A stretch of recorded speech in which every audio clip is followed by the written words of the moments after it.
Pemirsa, akibat ledakan tabung gas, sebuah rumah di kawasan elit di Bekasi, Jawa Barat rusak parah. Ya, ledakan juga melukai salah satu penghuni rumah serta dua rumah di dekatnya tertimpa puing-puing.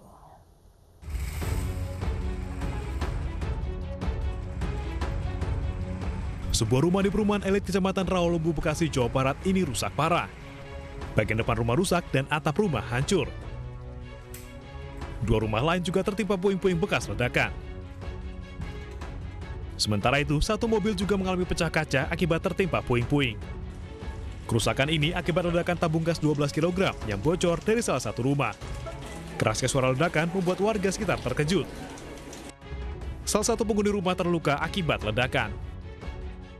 Jadi tadi pagi itu kencang banget tuh, sekitar jam 8 lah itu ledakannya. Keras sekali gitu. Berapa kali ledakannya itu? Sekali, Pak. Sekali ya.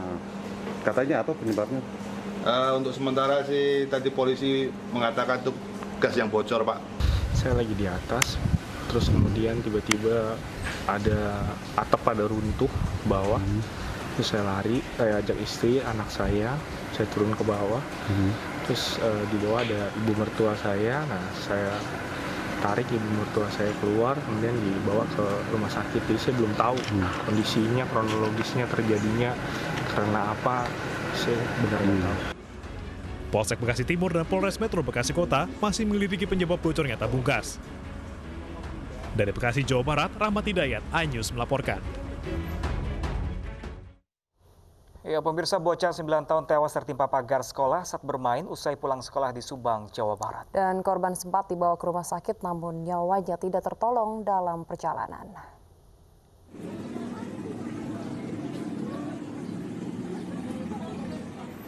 Pagar SD Negeri Raja Pola 1 Kecamatan Ciasem, Subang, Jawa Barat roboh menimpa Farhan Febrian, bocah 9 tahun hingga tewas. Sebelumnya Farhan Febrian tengah bermain bersama dua orang temannya usai pulang sekolah. Saat itu korban bermain dan naik ke atas pagar sekolah. Namun diduga pagar rapuh sehingga roboh bersama korban dan kepalanya tertimpa robohan pagar.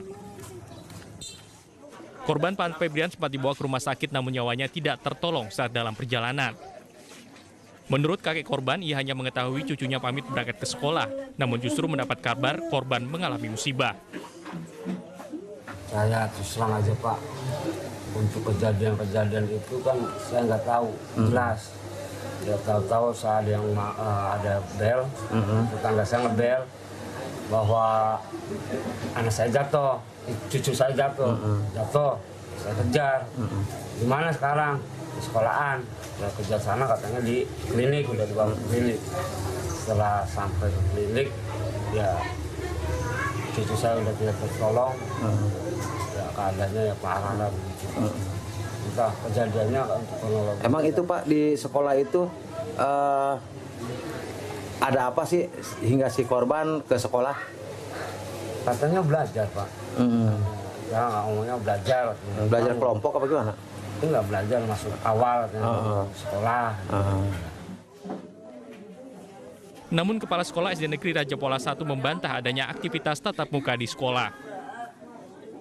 Saya juga kurang begitu jelas karena situasi sekolah kan tidak ada kegiatan. Iya.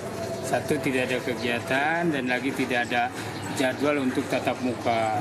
Kan? Setelah dinyatakan meninggal di rumah sakit, korban dibawa ke rumah duka di Dusun Margatani, Desa Ciasem Baru, Kecamatan Ciasem, Subang untuk dimandikan dan dimakamkan. Sementara pihak kepolisian belum memberikan keterangan terkait musibah ini. Dari Subang, Jawa Barat, Yudi Heriawan Juanda, iNews melaporkan. Pemirsa, petugas lapas kelas 2A Banda Aceh menggagalkan penyelundupan narkoba yang dimasukkan dalam kemasan mie instan. Ya, alhasil petugas menyita sabu seberat lebih dari 700 gram.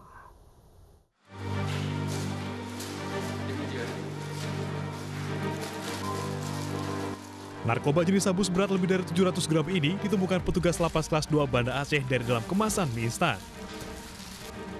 Penemuan berawal dari pemeriksaan titipan tamu untuk narapidana. Petugas langsung menelusuri kepada siapa paket narkoba ini akan dikirimkan. Setelah terlacak, petugas langsung memanggil 3 narapidana berinisial A, F, dan L. Selain mie instan, narkoba juga dimasukkan ke dalam roti dan rokok. Meminta tolong kepada petugas untuk menitipkan titipan barang-barang yang isinya super mie dengan jeruk, dan ada kue kering, ada rokok. Jadi diterima dengan petugas, terus dilakukan pemeriksaan. Ternyata di dalamnya itu ditemukan barang berbentuk narkoba jenis sabu. Ya, menurut taksiran kalau misalkan sabu lebih kurang sekitar antara 1 on atau setengah on lah gitu. Ketiga narapidana yang sebelumnya juga terlibat dalam kasus narkoba kini diperiksa petugas reserse narkoba Polresta Banda Aceh.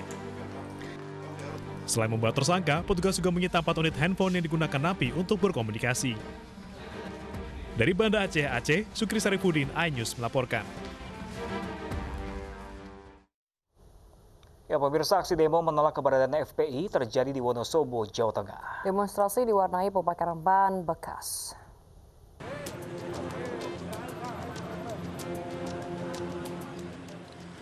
Puluhan orang dari berbagai elemen yang tergabung dalam Aliansi Garda Masyarakat Wonosobo Bersatu menggelar aksi menolak FPI di Taman Plaza Kota Wonosobo, Jawa Tengah. Demonstrasi menuntut pembubaran Ormas FPI diwarnai pembakaran poster pemimpin FPI Rizik Syihab. Dalam orasinya, massa menolak adanya keberadaan FPI dan mendukung pemerintah untuk membubarkan Ormas FPI.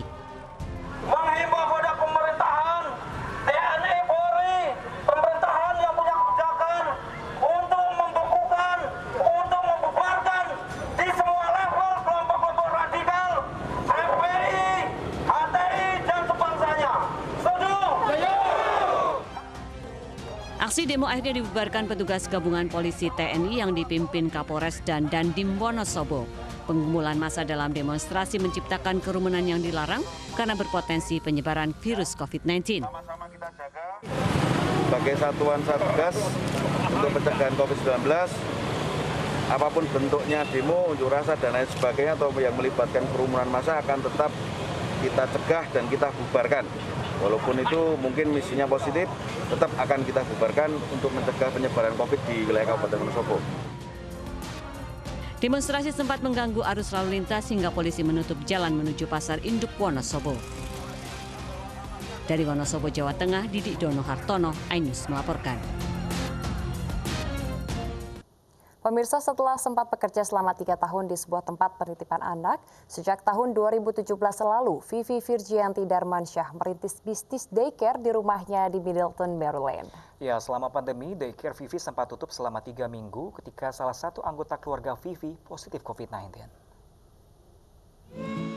Setiap pagi, John Claude Margol mengantarkan kedua putrinya untuk dititipkan di rumah Vivi Virgianti Darmansyah, diaspora Indonesia di Middletown, Maryland. Our son adored her, and we loved working with her.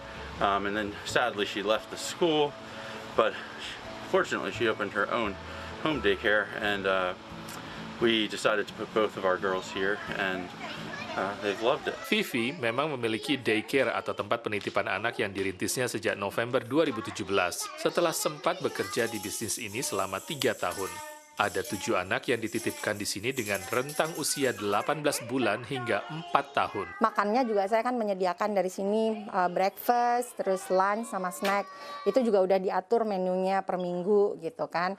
Terus aktivitasnya juga saya ada timnya tiap bulan, tiap minggu tuh ada timnya gitu.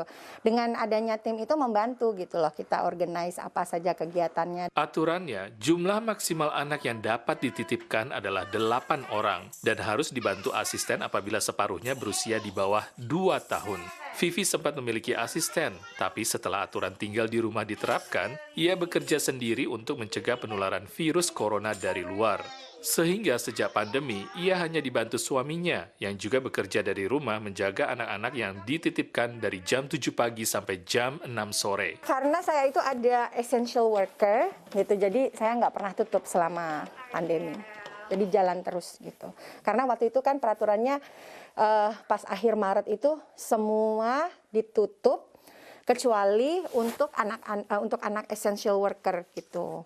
Dan guru itu termasuk essential worker gitu, dan kebanyakan family yang ada di saya ini orang tuanya adalah guru. Namun daycare ini sempat tutup ketika salah satu anak Vivi positif COVID-19. Gejalanya ringan banget gitu, seperti pilek biasalah, cold gitu kan ya. Ketika dites 3 hari kemudian ternyata dia positif, itu bikin panik juga gitu ya, karena saya ada anak-anak, ada 7 orang anaknya gitu kan, terus family-nya gimana, saya mikirnya family-nya, grandparents-nya, segala macam. Dan itu Health Department of Maryland tuh mengharuskan saya tutup selama 3 minggu. Selain menutup tempat penitipan anaknya, Vivi sekeluarga juga melakukan isolasi mandiri selama 3 minggu. Miss Vivi does a great job in keeping everyone safe and informed, and when hard decisions are made or arise, she always makes them in the best interest of keeping everyone safe and healthy. Ya mereka appreciate banget sih saya open gitu ya tentang hal ini.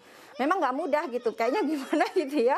Kayaknya aduh nggak enak banget, ada rasa nggak enak gitu kan. Mereka kayaknya saya put their kids on risk gitu ya, at risk gitu kan. Tapi ya alhamdulillah dengan keterbukaan gitu mereka ngerti sih. Diakui John, ia tidak memiliki kekhawatiran untuk menitipkan kembali kedua anaknya setelah masa karantina selesai. So much of our work lives and school lives depend on childcare, and without reliable childcare, so much of that stops and it becomes much more difficult. So we're very glad to have her services available again. We need them very much. Para orang tua yang menitipkan anak mereka memang menghargai kerja Vivi dan menganggapnya sebagai bagian dari keluarga mereka. Saya merasa ini tanggung jawab saya juga ya. Saya merasa ini privilege gitu ya yang diberikan kepada saya. Ini adalah amanah saya insya Allah. Jadi nge-treatnya lah kayak anak sendiri aja. Dari Middletown, Maryland, Zulfian Bakar, Nia Iman Santoso, VOA.